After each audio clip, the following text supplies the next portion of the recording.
How's it going, guys?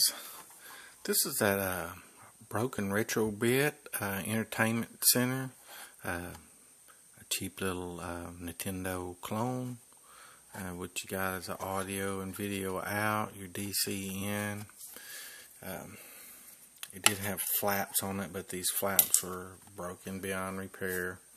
What happened is these are notorious, the card slots for hard to put them in and extract them because the pins are so tight.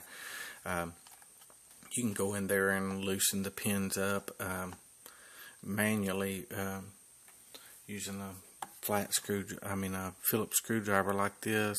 And just go in there and push each one real gently, and it kind of opens it up. But the way that they're, well, we'll look at it, the way that they're contoured doesn't allow them to be extracted. The pins are like this, and they kind of pinch on the board whenever you lift it out, creating super amounts of friction. Best to rock it back and forth while getting it out. You'll have some rubber stoppers on the bottom. You'll have to remove them, and then 4 small Phillips screws. Taking the back of the console, lay the console down on its face, and you'll want to lift it up with the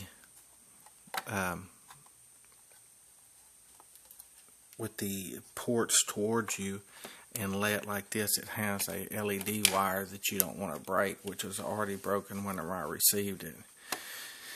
Now, here's LED wires, and what I did is just reattach it to the let me get my big hand out of the way. Reattach it to the leads of the LED. The negative one was out. Now what happened is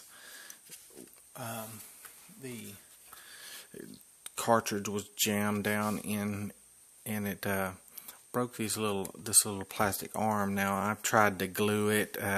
It's so flimsy that it really the board would rock. I mean, the whole PCB board and would rock back and forth. So I put some there's a little plastic thing that you get from like a car dealership in the mail, and I broke it in half, and the bottom half was perfect for setting it in there, allowing it not to touch the pins, and creating a lot of stability up underneath the board.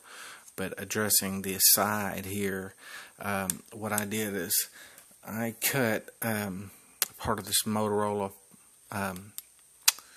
This is a modem, and what I did is just cut the board and drill me some holes in here. I used an existing one here, and then on this side, as you can see, this screw hole here, there was a hole there already, but there wasn't a hole in the PCB, and what I did is just tapped it out, drilled it, and then inserted that on there. And it's really let's see, it's really thick PCB. I mean, really hard to cut, really firm, no give to it whatsoever, and just screwed it onto there, and which as you can see, give it a super firm base where no rocking. And that's it, guys. So if you ever break your cartridge port, these little tabs on the side, it should have more, but you know, it is what it is. It's a cheap clone.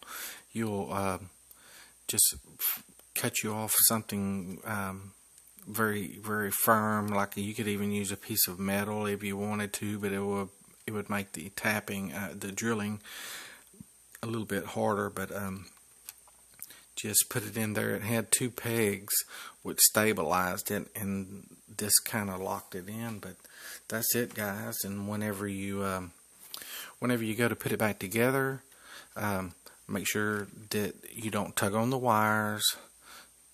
You'll have to flip the bottom up, because here is the power buttons. Let me pull it out. The power and the reset buttons will just fall out, but you just set both halves down, line up the controller port,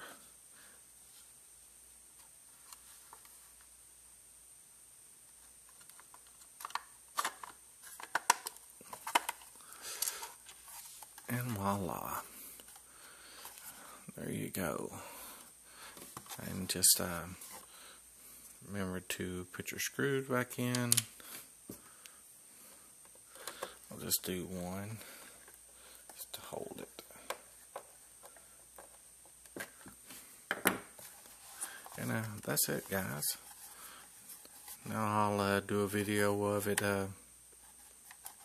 up and running. Buttons work, and we'll see how she does.